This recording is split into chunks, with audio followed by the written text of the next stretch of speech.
अब देखिए आशुतोष और अनंत विजय, मुझे पता है आप दोनों मैच देखना चाहते थे। 9 आउट हो गए भाई, 200 भी नहीं हुए पाकिस्तान के। आशुतोष बेकार हो गए, वन साइडेड हो गया पूरा मैच। अब तो इंडिया का जीतना बिल्कुल तय है। आशुतोष, लगता है आपको आसान रहेगा?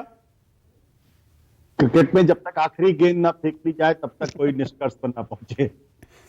पर ये कोलैप्स क्यों हो गया? हम तो उम्मीद नहीं कर रहे थे कि ऐसे घुटने टेक देगी पाकिस्तान की टीम इतने इंपॉर्टेंट मैच में। देखिए, क्रिकेट में और जो इस वक्त असेंबली मैच हो रहा है, इन दोनों में जबरदस्त समानता है। हाँ। भारतीय माफ करिएगा, भारत की टीम क्यों जीत रही लगातार? हाँ। क्योंकि चढ़कर खेल रही है। बीजेपी क्यों हारती हुई दिख रही है? क्योंकि चढ़ के नहीं खेल रही। ये बुनियादी बात है। बाकी चीजें तो अपने आप ऐड अप होती रहती हैं। देखिए, आज की तारीख में जो आपने मुझसे सवाल पूछा था, जिसकी मैं भविष्यवाणी तो वैसे नहीं करता हूं, लेकिन फिर भी मैं एक चीज बहुत बुनियादी तौर पे आपको बता दूं कि भारतीय जनता पार्टी छत्तीसगढ़, राजस्थान, मध्य प्रदेश, इन तीनों के बारे में मेरा अपना मानना यह है कि भारतीय जनता पार्टी में कांग्रेस की पुरानी आत्मा प्रवेश कर गई है और भारतीय जनता पार्टी कांग्रेस की तरीके से बिहेव कर रही है। क्योंकि उनका कायांतरण हो गया है, इस वजह से छत्तीसगढ़ में वो गुजरात में जैसे कांग्रेस पार्टी ने मैच खेला कि लगा ही नहीं को मैच खेलने के लिए उतरे, उन्होंने वॉकओवर दे दिया। तो छत्तीसगढ़ में बीजेपी की हालत गुजरात जैसी होगी जहां कांग्रेस थी। राजस्थान और मध्य प्रदेश में उत्तराखंड की तरीके से खेल रहे हैं कि वहां वो नेता को हटाना भी चाहते हैं, नेता को रखना भी चाहते हैं, उनको टिकट भी देना चाहते हैं, उनको नहीं भी देना चाहते। फैक्शनलिज्म है, एक दूसरे की टांग खींचे जानी। बिल्कुल इसी तरीके के हालत उत्तराखंड के अंदर हुए थे, जहां पे हरीश रावत को पता ही नहीं था कि वो प्रदेश के कांग्रेस के मुख्यमंत्री के चेहरे हैं या नहीं चेहरे हैं, और उनकी टांग खींची जा रही है, नहीं खींची जा रही। खुद जो प्रभारी थे वो उनकी टांग खींच रहे थे, ये उनकी शिकायत थी। तो राजस्थान, मध्य प्रदेश में भारतीय जनता पार्टी, उत्तराखंड में जो कांग्रेस ने किया, एग्जैक्टली उसी तरीके से कर रही है। तो ये जो कायांतरण हुआ है बीजेपी का, ये असली कारण है कांग्रेस पार्टी के चढ़कर खेलने की और भारतीय जनता पार्टी के डिमोरलाइज कैंपेन की। 3 चीजें हैं बड़ी महत्वपूर्ण इसमें। पहली बात यह है कि जब भारतीय जनता पार्टी बिल्कुल कांग्रेस की तरीके से अपने छत्रपों को निपटा रही है, चाहे वो रमन सिंह हो या फिर वसुंधरा राजे सिंधिया हो या फिर शिवराज सिंह चौहान हो। अगर निपटाना ही था तो 1 साल पहले निपटा देते, अभी क्यों निपटा रहे चुनाव के ठीक बीच में? दूसरी बात, आला कमान की टोटल दादागिरी चल रही। कांग्रेस में भी यही होता था, नेताओं को उठाया, जड़ देखा, जड़ जम रही, उठा के फेंक दिया, फिर दूसरा लगाया। एग्जैक्टली वही बात हो रही। शिवराज सिंह चौहान को पता ही नहीं कि उनको किस बात की सजा मिल रही, वसुंधरा राजे सिंधिया को पता ही नहीं किस बात की सजा मिल रही, रमन सिंह को पता ही नहीं किस बात की सजा मिल रही उनको। अगर वो नेता बनने के लायक नहीं थे तो 3-3 बार के मुख्यमंत्री कैसे बन गए? रमन सिंह और शिवराज सिंह चौहान का जो कार्यकाल है वो नरेंद्र मोदी के मुख्यमंत्री कार्यकाल से ज्यादा बड़ा कार्यकाल है, लेकिन फिर भी उनको जमने नहीं दिया जा रहा। अभी कर्नाटक के अंदर जो पुराने मुख्यमंत्री थे सदानंद गौड़ा, पहला नेता है जिसने खुलकर बोला कि भाई ये अब दादागिरी नहीं चलेगी सेंटर की, कर्नाटक के अंदर। तो ये चीज अब शिवराज सिंह चौहान, वसुंधरा राजे सिंधिया, रमन सिंह से भी ये चीज निकलने वाली है।